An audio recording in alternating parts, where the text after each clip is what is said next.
Hai, selamat datang di channel Talk Film. Kali ini aku bakal membawakan film berjudul Mr. Zombie. Film ini mengisahkan tentang 3 orang jago kungfu membasmi zombie yang menyerang warga. Bagaimana kisah selanjutnya? Simaklah video ini dengan like.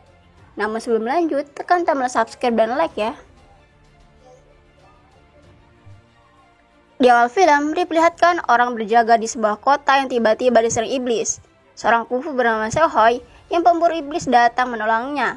Dengan menggunakan kertas dan pedangnya, ia bisa mengalahkan iblis itu.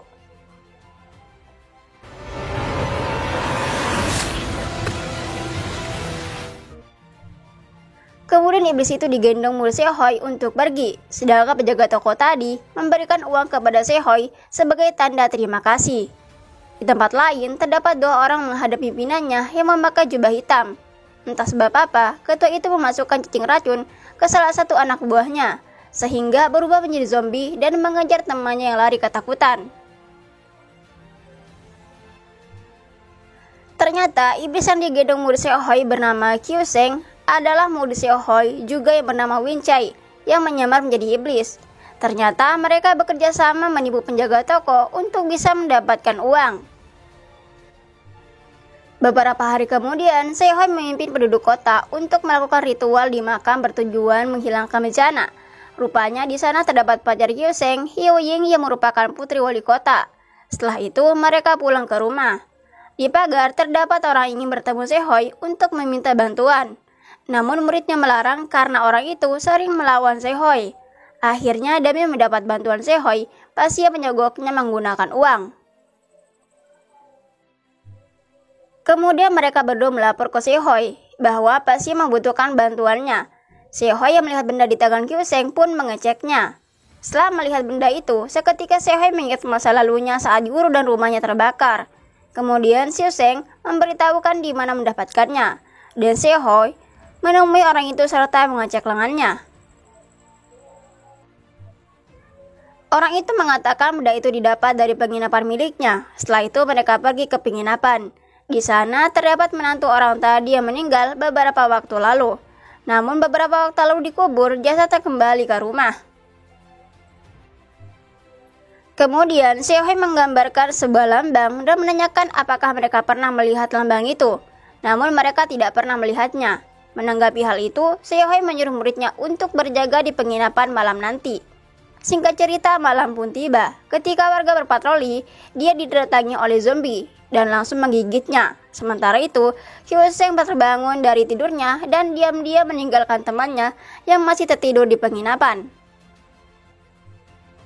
Sedangkan Seohoi kini berlatih kungfu. Ketika ia melihat arloji emas itu, ia mengingat kembali masa lalunya. Di sana, seseorang berjubah hitam mengambil arloji tersebut. Dan kini Hyoseng menyelinap di kediaman wali kota. Di sana ia mendengar percakapan Hyo-ying dengan ayahnya. Ayah Hyo-ying tidak merestui hubungannya dengan Hyoseng. Namun Hyo-ying membantah dan tetap ingin bersama Hyoseng.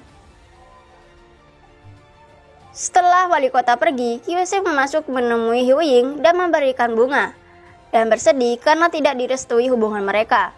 Tiba-tiba terdapat seorang mengetuk pintu. Hyo-ying membuka pintu dan yang datang adalah zombie. Dengan kemampuan seadanya, keduanya melawan zombie tersebut, sampai penjaga datang dan mengusir zombie itu untuk pergi. Kemudian wali kota datang, karena ia mendapati Hyoseng berada di sana, ia pun memarahi Kyuseng. Sementara itu Winchai bangun dari tidurnya karena bermimpi saat menantu Hyang menyerangnya, dan ia bingung kemana perginya Hyoseng. Kemudian ia mengecek jasad menantu Hyang, karena tidak terjadi apa-apa pada jasad itu, akhirnya ia pergi ke kamarnya. Namun tiba-tiba muncul urat-urat di muka jasad itu dan berubah menjadi zombie, serta masuk ke penginapan untuk menghampiri Winchai. Ketika Winchai melihatnya, ia pun berlari ketakutan menuju rumahnya untuk meminta bantuan Seohoi.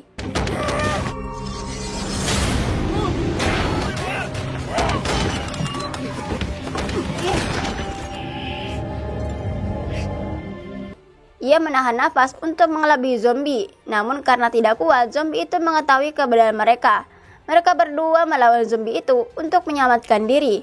Akhirnya mereka mengalahkan zombie itu dengan menancapkan pedang dan seketika keluar cacing racun dari tubuh jasad menantu Hyang.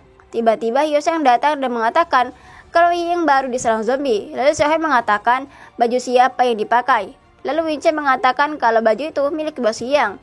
Dan kini bos Yang mati tergeletak di suatu tempat dengan dipenuhi cacing racun. Beberapa waktu kemudian, wali kota dan temannya berkumpul membahas zombie yang bermunculan. Xiaohui datang dan mengatakan pada mereka bahwa menantu Yang bukanlah zombie, tetapi ia diracuni oleh seseorang. Serta Xiaohui akan menyelidiki misteri ini. Malam harinya, ia dan kedua muridnya mendatangi tempat yang dirasa aneh. Akhirnya mereka menemukan jejak kaki manusia. Xiaohui menyuruh muridnya mengikuti jejak itu, sedangkan ia akan memeriksa kuburan. Anehnya jejak itu berhenti dan mereka menemukan jasad di bawah pohon, dan ketika jasad itu diperiksa Xiaohui, jasad itu mengeluarkan cacing racun. Pagi harinya ketika Yue ingin pergi ke rumah Yingbe yang berulang tahun, Xiaohui menghentikannya karena ia dan Wincai ingin ikut bersamanya. Setibanya di sana, mereka bertemu wali kota bersama Hiao Ying, dan Xiaohui mengatakan tujuannya untuk menjaga di sana malam nanti, karena takut zombie akan menyerang kembali. Namun wali kota mengusirnya karena telah mengundang Kapten Liu dari keamanan kota, dan karena Hiu memohon untuk mereka berjaga malam nanti, akhirnya wali kota memperbolehkannya. Ketika Xiaohui ingin memasuki rumah, ia dihadang oleh Kapten Liu. Kapten Liu mengejaknya dan menunjukkan pistolnya yang dapat membunuh zombie dengan sekali tembak. Namun Xiaohui tidak menghiraukannya. Kemudian Xiu Sheng dan Wince memasang perangkap zombie. Singkat cerita, malam pun tiba. Terlihat semua orang di sana tertidur kecuali Xiaohui. Ia melihat sesuatu dan membangunkan Wince serta membangunkan Xiu Sheng yang menyamar menjadi Hu Ying. Setelah terbangun, Xiu Sheng menyuruhnya untuk menyalakan lilin, dan tiba-tiba zombie muncul di belakangnya, serta pertarungan pun akhirnya terjadi.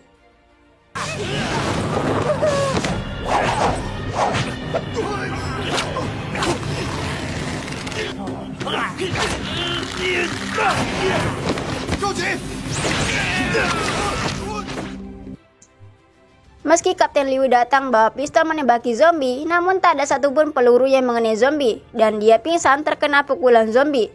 Xiaohui mengejar zombie yang kabur. Kini mereka pergi ke hutan yang dipenuhi asap, dan kini Xiaohui berhasil menyadarkan Wincai yang terkena ilusi.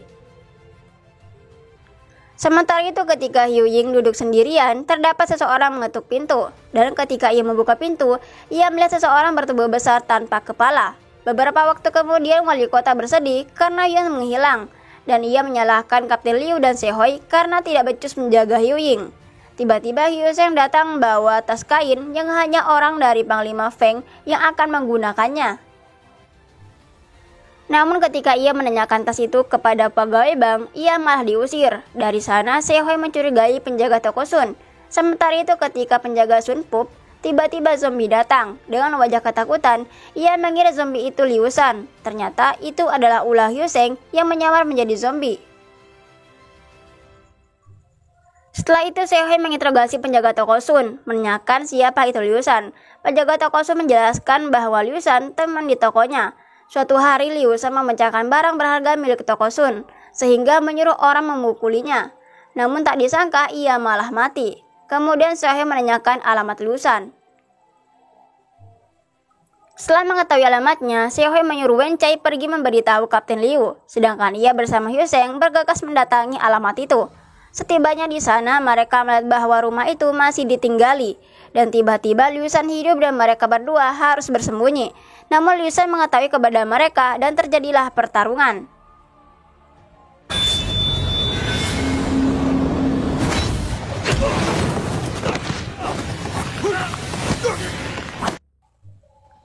Karena kewalahan, Liu Shan memasukkan cacing racun di lengan sehingga ia menjadi zombie.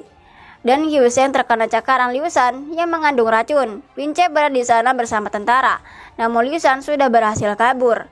Dan kini kondisi Hiu Sheng sekarat karena akibat cakaran itu. Kemudian saat Xiaohui dan Wince berjalan-jalan, ia melihat utusan ajaran Hiwang yang menunjukkan zombie kepada penduduk, dan dengan kekuatannya ia membakar zombie itu di hadapan penduduk. Namun menurut Xiaohui itu hanya ilusi, dan tiba-tiba muncul sebuah lambang yang selama ini Xiaohui cari di bawah penduduk berdiri. Kemudian mereka mengejar pria jubah putih dengan bantuan kompas. Beberapa waktu kemudian Winche melihat Bibi Li yang kini menyembah Hyuang, dan Bibi Li mengatakan kalau penjaga toko Sun ditangkap oleh zombie karena tidak mempercayai Hyuang. Sesampainya di rumah, Winche memberitahu Sehoi yang sedang merawat Hyuseng bahwa penjaga toko Sun ditangkap oleh zombie. Besok paginya, Sehoi memberitahu wali kota kalau ini semua ulah ajaran Hyuan yang berpura-pura menjadi dewa dan membuat penduduk kota menjadi pengikut mereka. Namun wali kota memutar balik perkataan Sehoi karena anak buah wali kota menemukan kostum iblis di rumah Sehoi yang dipakai Winche selama ini. Kemudian penduduk marah dan menghajar Winche bersama Sehoi serta mengobrak-abrik rumah Sehoi. Tiba-tiba Hyuseng berubah menjadi zombie dan keluar, sehingga penduduk lari ketakutan dan pergi. Sedangkan mereka berdua mencoba menenangkan Hyuseng. Beberapa waktu kemudian, Hyuseng berhasil pulih. Dan ketika mereka membereskan rumahnya, Winche melihat sesuatu di balik lantai. Ternyata ia menemukan buku rahasia tentang cacing. Akhirnya mereka mengetahui bagaimana ini semua bisa terjadi. Saat itu Sehoi sedang menyembah. Tiba-tiba pria jubah putih datang menyerang, dan Sehoi pingsan karena terkena mantra. Kemudian Sehoi dibawa ke markasnya. Sesampainya di sana, Hyuing dan penjaga toko Sun ada di sana, dan juga di sana terdapat zombie-zombie yang mengerikan. Kemudian pria jubah putih itu memberikan alergi ke pimpinan, dan akhirnya Sehoi mengetahui itu ulah orang yang sama dengan orang yang membunuh gurunya sewaktu dulu. Pimpinan melakukan itu semua karena ingin mengembalikan tubuh dan wajahnya yang minus karena guru Sehoi, dan cara untuk memulihkannya, ia harus mengumpulkan 4 orang bernasib spesial, yaitu Sehoi, Hyuing, Winche, dan penjaga toko Sun. Ia menyelamatkan Liu Shan yang dihajar penjaga toko Sun dari kematian, dan memanfaatkannya menculik Hyuing. Dan juga ia membuat kepanikan penduduk kota untuk menangkap penjaga toko Sun. Meski Sehoi melihat kebenaran, namun ia tak bisa berbuat apa-apa karena penduduk mempercayai tahayul sudah tidak mempercayai Sehoi lagi, dan kini tinggal 1 orang untuk memulihkan tubuh pimpinan, yaitu Winche. Namun Winche dan Hyuseng sudah berada di sana dengan cara mencuri kostum anak buah pimpinan tanpa kepala untuk menyelinap masuk. Karena mereka terjatuh, akhirnya semua tahu bahwa di balik kostum tanpa kepala itu adalah Winche dan Hyuseng. Kemudian Sehoi dan muridnya bersatu melawan zombie-zombie yang dikendalikan oleh pimpinan.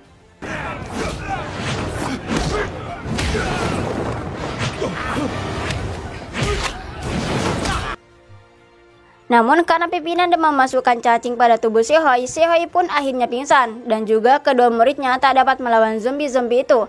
Dan kini 4 orang bernasib spesial diikat di tiang dan pimpinan memulai ritualnya, sehingga ia berhasil memulihkan tubuhnya menjadi tampan kembali. Kemudian ketika ia menyerang Hyuseng, Sehoi mencegah dengan senjatanya sehingga terjadilah pertarungan antara mereka.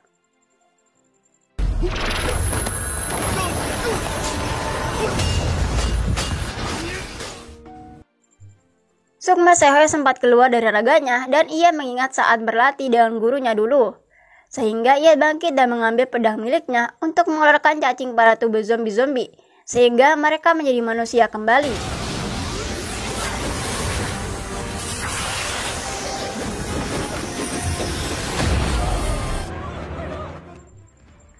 Kemudian duet maut antara pimpinan dan Sehoi terjadi kembali.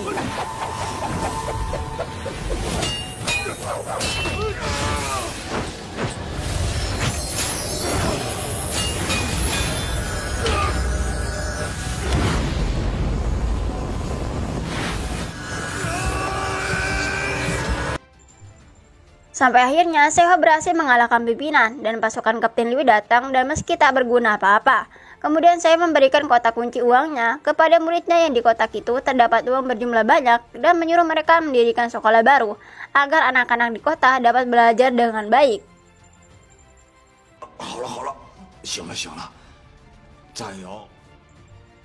Dan di akhir film, Sehoi sudah selesai mendirikan sekolah baru dan penduduk kota tidak percaya lagi dengan tahayul.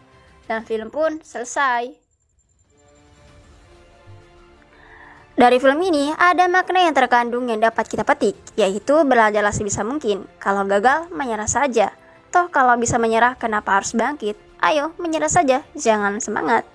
So, terima kasih dan sampai jumpa di film selanjutnya.